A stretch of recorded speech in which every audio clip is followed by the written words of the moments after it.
Class 7 Bihar board गणित की नई पुस्तक जिसमें हम प्रश्नावली 2.3 और इसमें कुल प्रश्नों की संख्या है 4। आइए हम प्रारंभ करते हैं। हमें भाग लगाने हैं और इसकी संख्या 6 है। पहला सवाल 12 भाग 3/4 यानी 12 में 3/4 से भाग देना है। बेहद आसान है। तो सीधे सीधे आपको करना है कि भाग के स्थान पे गुणा कर लेना है और इसको पलट देना है। 3/4 है तो 4/3 हो जाएगा। आइए इसको हल करते हैं। देखिए यहाँ पे गौर कीजिए। सबसे पहले आपको करना है 12 ज्यों के त्यों भाग है, गुणा लिखेंगे। 3/4 है तो 4/3 लिख देंगे। ठीक है, तो ऐसा ही किया जाता है भाग, ठीक, बटेगा। तो 3 चौक 12, चचौक 16, तो ये हमारा उत्तर आ गया 16 निकल के आ गया आंसर। ठीक है, अब इसके बाद दूसरा फिर वैसे ही करना है हमें। तो हमें लगाना है 14, भाग देना है तो गुणा करेंगे और उसको पलट देंगे। 5/6 है तो 6/5 कर देंगे। ठीक, अब देखिए कहीं से कैंसिल आउट नहीं हो पाएगा। तो 14 चक कितना होता है, 6 चक 24 के 4, हासिल 2, 6 1 यानी 6 × 1 6 और हासिल 2 कितना 8, 84/5 इसका आंसर निकल के आ गया। अगला सवाल देखिए तीसरा, 8 में भाग करना है 60/3 से। ठीक है, तो 8 इसको गुणा करेंगे। 7/3 है, 3/7 कैंसिल आउट नहीं होगा तो ऊपर वाली संख्या का गुणा ऊपर वाले के साथ, 8 का 24/7 आंसर निकल के आ चुका है। इसके बाद चौथा सवाल, 4 इसको गुणा करेंगे और इसको पलट देंगे। 3/8, 4 दूनी 8 तो हमारा आ गया 3/2 आंसर निकल के। क्लियर हुआ। अब इसके बाद देखिए सवाल नंबर 5वां है। तो देखिए ये मिश्रित भिन्न है, हम इसको सामान्य भिन्न के रूप में इसको पहले बदलेंगे। तो अभी हम इसको ज्यों के त्यों लिखते हैं। ठीक, 3 दूनी 6 और 1 7, 7/3। अब इसको हम भाग देंगे। 3 भाग है, गुणा करेंगे। 7/3 है तो 3/7 करेंगे। देखिए ये कैंसिल आउट नहीं होगा। तितरी का 9, 9/7, 9/7 निकल के आ गया आंसर। इसके बाद 6 नंबर, 5 भाग 17 का 21, 21 और 4 25, 25/7। अब भाग देंगे। 5 भाग है, गुणा करेंगे। 25/7 है, 7/25 कर लेंगे। 5 25 5 बार में तो 7/5 हमारा आंसर निकल के आ गया। क्लियर हुआ। तो इस तरीके से हमने ये सभी सवाल 6 हल कर लिए। अब इसके बाद देखिए आगे बढ़ते हुए हम दूसरा सवाल हल करेंगे और इसमें हमें 7 सवाल दिए गए हैं। तो हमें इसमें देखिए क्या ज्ञात करना है, प्रत्येक का व्युत्क्रम ज्ञात कीजिए। देखिए व्युत्क्रम का मतलब होता है उल्टा। ठीक है, उल्टा ज्ञात करना है इन सब का। और उसके बाद उल्टा ज्ञात करने के बाद व्युत्क्रमों को उचित भिन्न, विषम भिन्न एवं पूर्ण संख्या के रूप में वर्गीकृत कीजिए। तो हम पहले रफ तौर पे समझ लेते हैं। प्रत्येक का व्युत्क्रम ज्ञात कीजिए। देखिए यहाँ पे 3/7 है तो 3/7 हमने उतार लिया। इसका उल्टा क्या होगा, 7 है तो इसका उल्टा कर लेंगे हम 7/3। ठीक है, तो पहला काम तो हो गया। दूसरा है उचित भिन्न। उचित भिन्न उसे कहा जाता है जिसका, देखिए ये हो गया अंश। ठीक है, इसे बोला जाता है अंश। ठीक, और इसे बोला जाता है हर। तो अंश से हर अगर बड़ा है तो वो कहलाता है उचित भिन्न। ठीक है, हर बड़ा हो जाए तो उचित भिन्न, अगर अंश से हर छोटा हो जाए तो ये विषम भिन्न। तो आप बताइए ये कौन सा है। तो हर तो छोटा है यहाँ पे।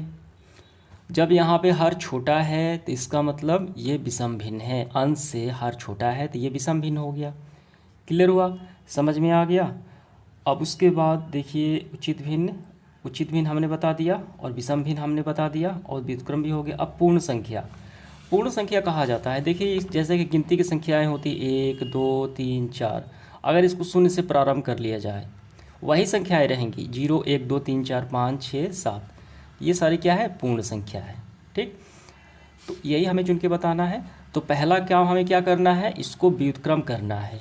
ठीक है, तो यहीं पे हम समझ लेते हैं। देखिए 3/7 है तो इसको हम व्युत्क्रम करते हैं तो 7/3 आ गया।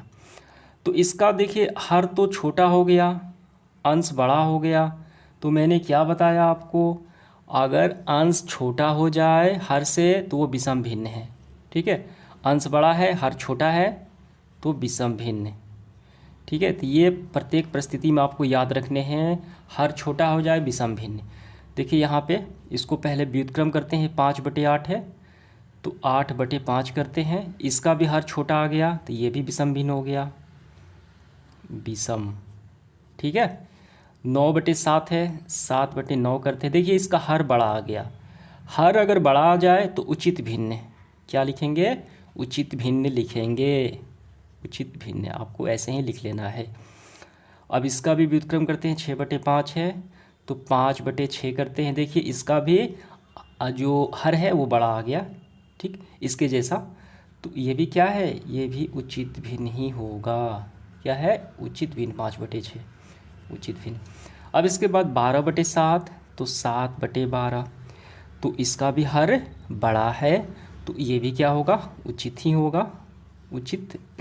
अब इसका 1/8 है तो इसको व्युत्क्रम करेंगे, पहले 8/1 करेंगे। देखिए 8/1 तो इसको हम ऐसे लिख सकते हैं, 8 भी लिख सकते हैं। जैसे कि संख्याएं, कोई भी संख्याएं आप ले लें, जैसे कि यहाँ पे 1 2 3 4 बटे में 1 हम लगा सकते हैं, इससे कोई मतलब नहीं, और हटा भी सकते हैं।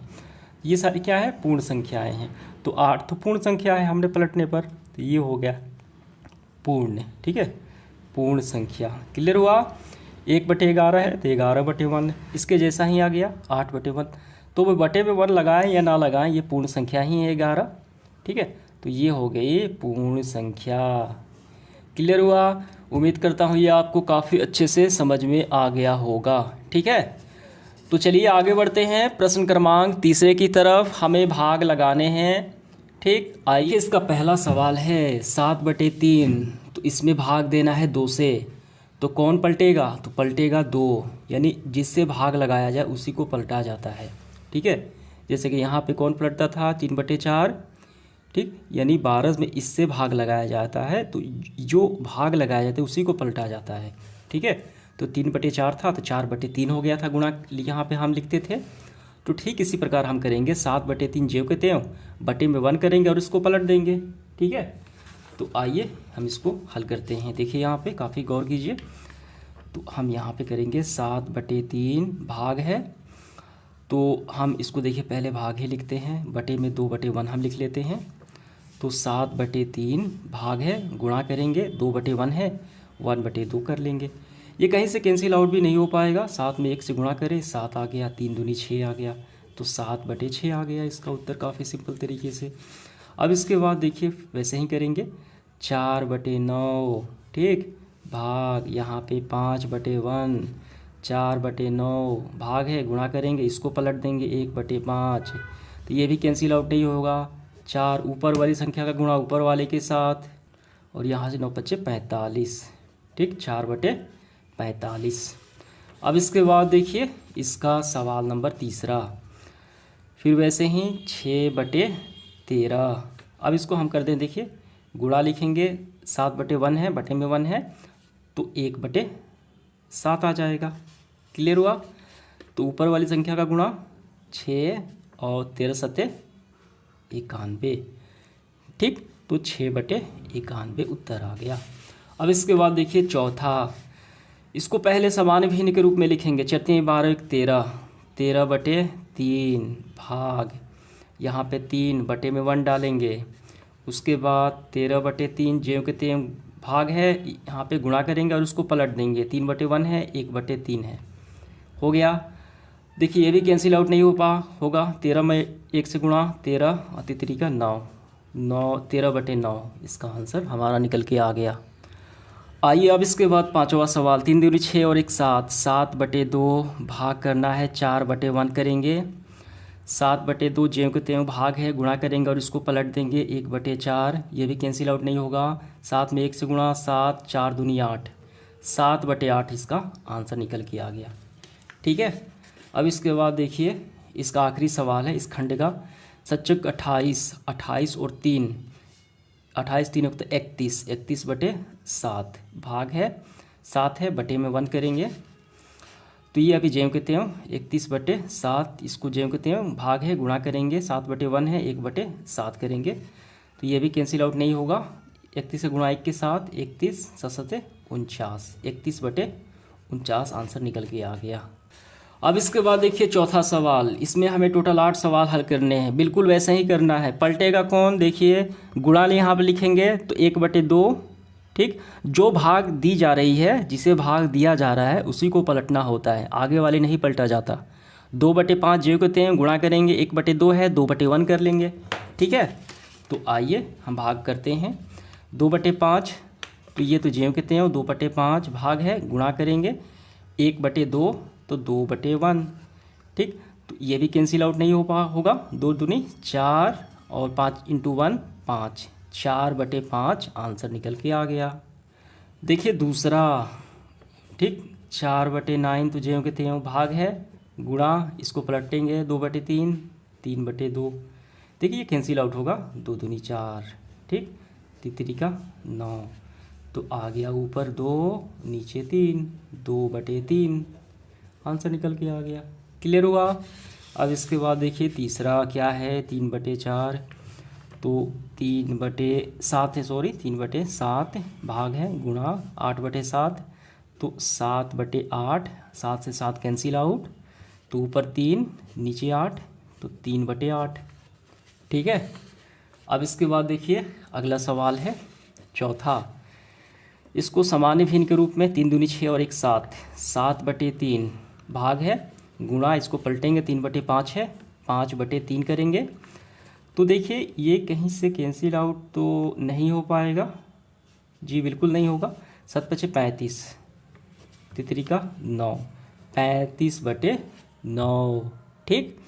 अब इसके बाद पांचवा, सामान्य भिन्न के रूप में बदलिए, 3 दूनी 6 और 1 7, 7/2 भाग है, गुणा करेंगे उसको पलट देंगे, 8/3 है तो 3/8 कर लेंगे। तो ये भी कैंसिल आउट नहीं होगा। 7 के 21, 21/8 दूनी 16, 21/16 आंसर निकल के आ गया। अगला सवाल देखिए हमारा है 2/5, 2/5 भाग है, गुणा करेंगे तो यहाँ पे 3 दूनी 6, देखिए यहाँ पे 2 है और यहाँ पे 1 है, तो 1 में 2 से गुणा 2 ही होगा और 1 3, 3/2, ठीक। तो इसको हम यहाँ पे गुणा लिख चुके हैं, तो 3/2 आ रहा है, तो इसको हम पलट देते हैं, 3/2 है तो 2/3 हो गया, ठीक। तो ये भी कैंसिल आउट नहीं होगा। 2 दूनी 4, 5 15, 4/15, ठीक है। अब इसके बाद सातवां, देखिए सामान्य भिन्न के रूप में बदलिए पहले इसको, 5 15 और 1 16, 16/5 भाग अभी जेम कहते हैं रखते हैं हम लोग। इसके बाद 3 में 1 से गुणा 3 ही होगा, 3 और 2 5, 5/3, ठीक। अब भाग लगाते हैं, 16/5 भाग है, गुणा करेंगे 5/3 है, 3/5 करते हैं तो ये भी कैंसिल आउट नहीं होगा। 48, 25, ठीक, 48/25 आंसर निकल के आ गया। अब इसके बाद इस सेशन का आखिरी सवाल है, देखिए 2 पूर्णांक 1/5 है तो सामान्य भिन्न के रूप में बदलिए, 5 दूनी 10 और 1 11, 11/5। इसको अभी जेम के त्यों रखिए, 5 में 1 से गुणा किया जाए, 5 और 1 जोड़ दिया जाए, कितने हो गए 6, 6/5। अब भाग लगाइए, 11/5 भाग है, गुणा कीजिए 6/5 है तो 5/6 कीजिए, 5 से 5 कैंसिल आउट तो ऊपर 11 और नीचे 6, 11/6 आंसर निकल के आ गया। तो उम्मीद करता हूँ ये पूरा आपको काफ़ी अच्छे से समझ में आ गया होगा, ठीक है। धन्यवाद।